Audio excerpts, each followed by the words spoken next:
Olá, tudo bom com você? Então, hoje nós vamos conversar sobre o livro do mês de janeiro, que é O Nome da Rosa. Incrível, incrível. E o seguinte, essa minha edição aqui é da Best Bolso. Ela tem dois textozinhos, que é o prólogo e o último fólio, e ambos são escritos pelo Umberto Eco. E o seguinte, eu sei que tem gente que gosta de ler os textos de apoio primeiro, e eu não recomendo, nesse caso. Porque, igual, por exemplo, esse último fólio, o Umberto Eco, ele conta em detalhes como foi toda a construção da história. Muito lembra a filosofia lá do conto, como é que chama o trem lá?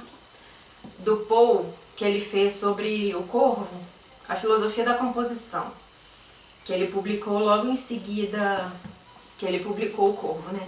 Muito lembra, é a mesma ideia, quem leu esse aqui vai entender do que eu tô falando. É a mesma ideia que o Umberto Eco usou para descrever aqui. Por exemplo, ele conta por que ele escolheu o mês de novembro, por que ele escolheu o dia tal, por que ele escolheu o ano de 1327, por que a abadia tal, por que no norte da Itália, por que isso, tudo. Ele detalha toda a história. Então, assim, deixa essa leitura pro final, porque é mais interessante também, porque acaba que você fecha a história. Mas então, assim, voltando ao começo. Esse é um livro que assusta muitas pessoas. Porque quando você pega aqui palavras, né, igual essas sinopsezinhas assim do texto, você vê que é um texto que tem religião, que envolve igreja, que envolve monges, freis, e o latim também. Esse livro é super conhecido pelo conteúdo não traduzido do latim. Então eu entendo, sim, que seja um livro que assusta, mas é o seguinte, não se deixem enganar, é uma história sensacional. Eu conheci Umberto Eco através de outros trabalhos dele. Antes dele escrever, né, esse é o primeiro romance dele, ele era professor de filosofia e semiótica na Universidade de Bolonha, se eu não me engano. Já era super conhecido, super renomado e tal, e aí ele resolveu se aventurar aqui. Como no design a gente estuda muito semiótica, então eu já conhecia o trabalho dele. Então, assim, é um outro fator que pode assustar as pessoas, né, essa questão filosófica dele. E realmente, no livro a gente tem passagens que discutem muito essa questão filosófica da religião. Então, é um livro que eu acho que a maioria das pessoas não vai gostar de ler. Mas tentem, por favor. Mas enfim, vamos fazer o negócio direito. O livro se passa numa abadia, como eu falei, no norte da Itália, em que o Frei Guilherme de Baskerville e o seu aprendiz, o Adso, eles estão a caminho, né, desses padres que ficam andando aí. Eles se encontram, né, nessa abadia, vai ter um concílio lá, entre duas facções, não sei se é esse termo que usa, são duas vertentes da Igreja Católica, né, os franciscanos, que é o Frei Guilherme, ele é um franciscano, e os beneditinos. Então eles estão a caminho dessa abadia, e quando eles chegam lá, o bispo, né, o gerente ali da abadia, ele chama o Frei Guilherme num canto assim e fala: olha, vou precisar dos seus conselhos numa situação aqui. Na noite passada, algumas noites atrás, nós encontramos o corpo de um jovem monge. E a gente não sabe se foi um suicídio ou um assassinato. E como o Frei Guilherme, ele teve uma época que ele trabalhava como inquisidor e o bispo sabia, ele falou assim, eu confio na sua verdade, eu confio no seu julgamento para analisar isso, até porque o suicídio ele não é muito bem visto, né, pela religião. Então é o seguinte, o bispo dá acesso ao Frei Guilherme e a toda a abadia. Porém, existe um lugar em que nem o Frei Guilherme e nem ninguém na vida pode entrar, que é a biblioteca. Essa abadia, ela é muito conhecida, ela foi, né, conhecida justamente por ter essa biblioteca, que era considerada uma das maiores bibliotecas da cristandade. Então, assim, você tinha volumes lá que eram considerados até raros, né, para a época, de diversas religiões, diversas culturas diferentes. Porém, é interessante a gente ter em mente, durante toda a leitura do texto, que a gente está falando de 1327, Idade das Trevas, né? Idade medieval.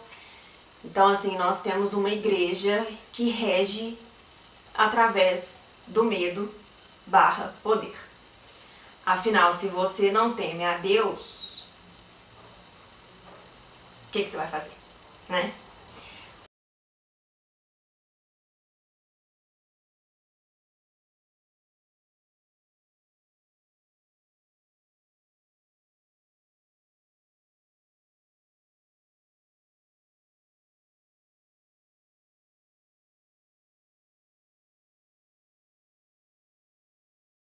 Então, assim, inclusive essa é uma das questões abordadas no livro que eu particularmente nunca tinha parado para pensar, que é a questão do riso.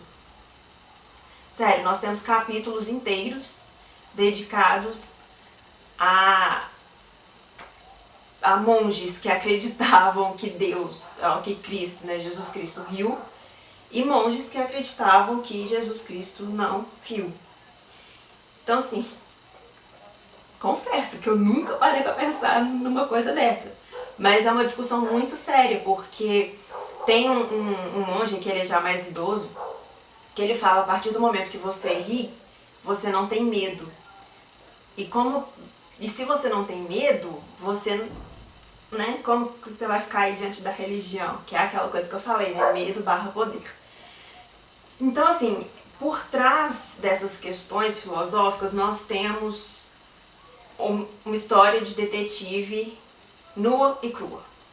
Sério, é tipo aquela formulazinha de sucesso que o Arthur Conan Doyle, o Agatha Christie, todo mundo aí escreve. O Allan Poe escreveu, que é onde você tem um assassinato, você tem ali vários suspeitos, você tem uma localidade,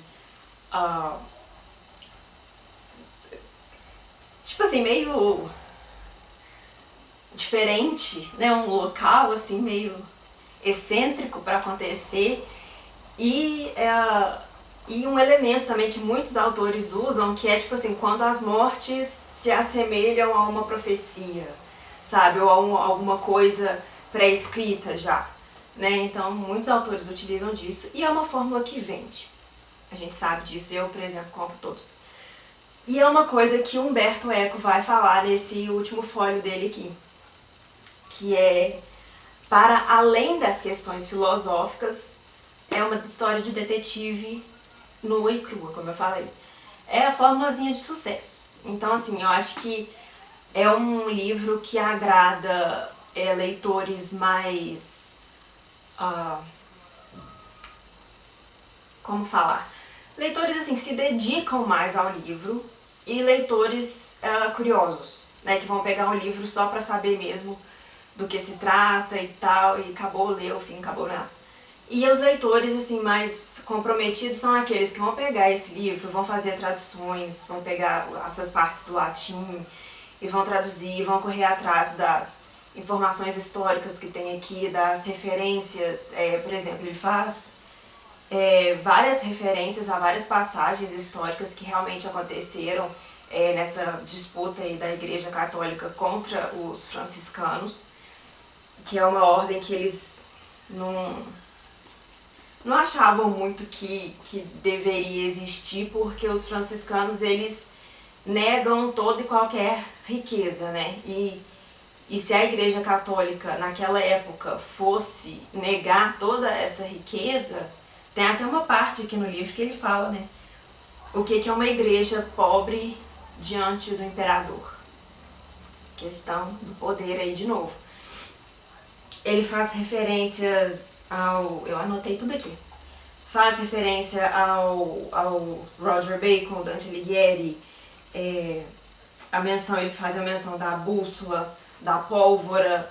Então, assim, tem um monte de questões. E é interessante lembrar também que naquela época, o conhecimento também é uma forma de poder. Até, na verdade, até hoje, né? Eu acredito que o conhecimento é uma forma de poder, sim. E principalmente naquela época. Tanto que o acesso ao conhecimento, o conhecimento não se passava, né? Ele era mantido.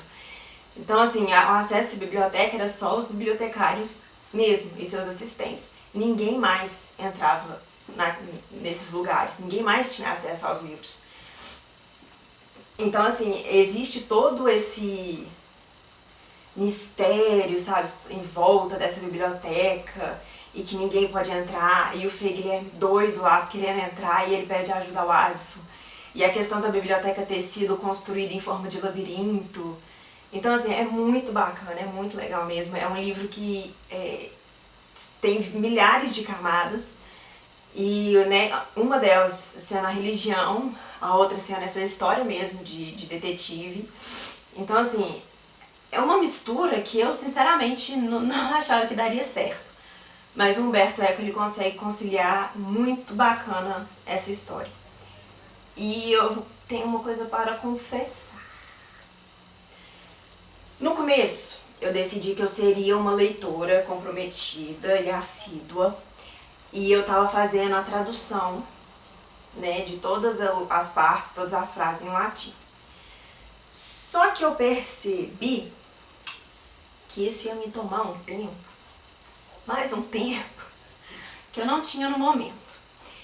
Então eu decidi pular essas partes, até porque no prólogo Umberto Eco ele fala que essas partes em latim elas são mais fáceis, mais compreensíveis para os europeus que convivem, né, com esse latim, querendo ou não, eles têm um convívio maior com o latim, até mesmo por osmose, sabe, por ver as inscrições em prédios e tal, do que nós, meros americanos. Então a gente não tem esse costume de lidar com o latim. Nem mesmo o pessoal do direito, eu acho que leria essas passagens. Mas enfim, com certeza você encontra traduzido aí na internet. Cabe a você a ver se faz sentido ou não, né? Porque a gente sabe que na internet a gente encontra de tudo. Mas então, eu não fiz a tradução das partes em latim e eu confesso que não me fez falta no entendimento geral da história. Eu poderia ter aproveitado mais se eu fizesse a tradução, com certeza. Mas é aquilo que eu falei, não é um livro escrito apenas para as pessoas comprometidas a fazer a tradução, sabe? Não é tipo assim, só se você traduzir que você vai entender. Não é isso, de forma alguma.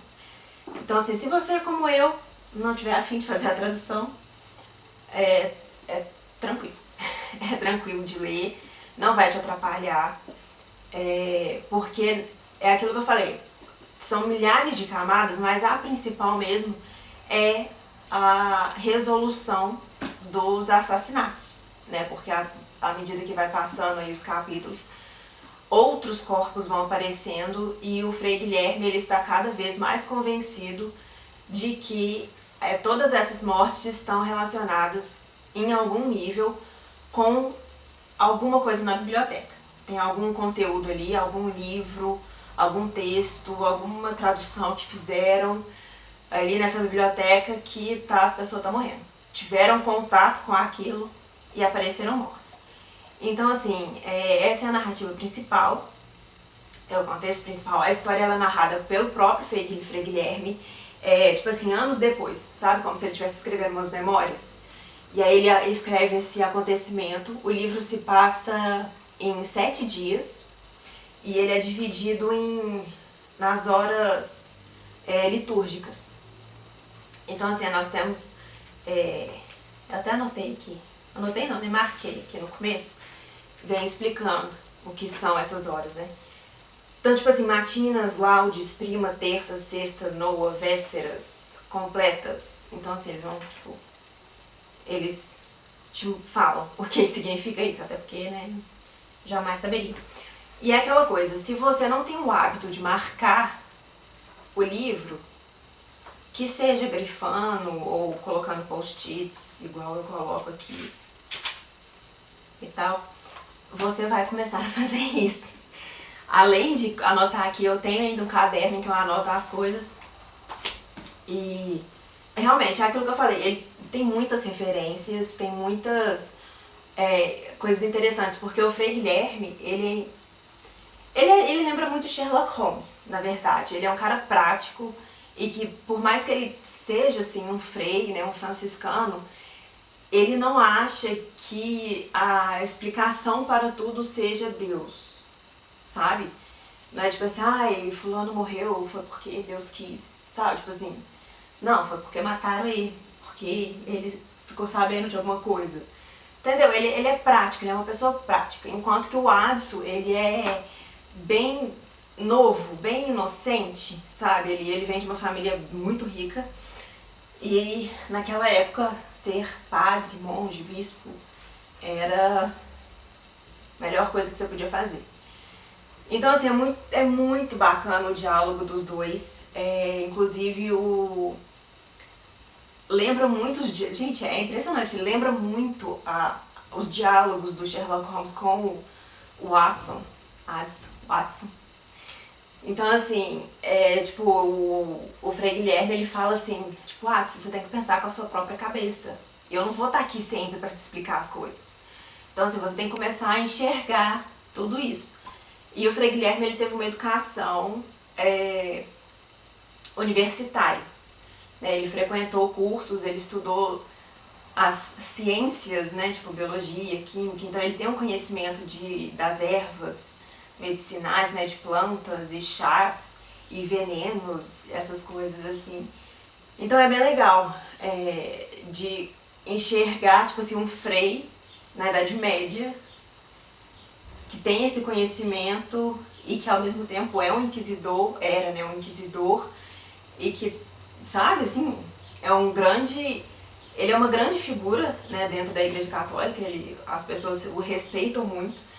Então é muito interessante de enxergar, assim, sabe, o jeito que Umberto Eco construiu essa história foi de uma forma um tanto quanto genial, tanto que eu não conheço, assim, eu vi alguns vídeos antes de gravar aqui, e todos eles, assim, todas as pessoas se encantaram com o livro. Realmente é uma história diferenciada, você vê que o cara fez o trabalho dele, sabe?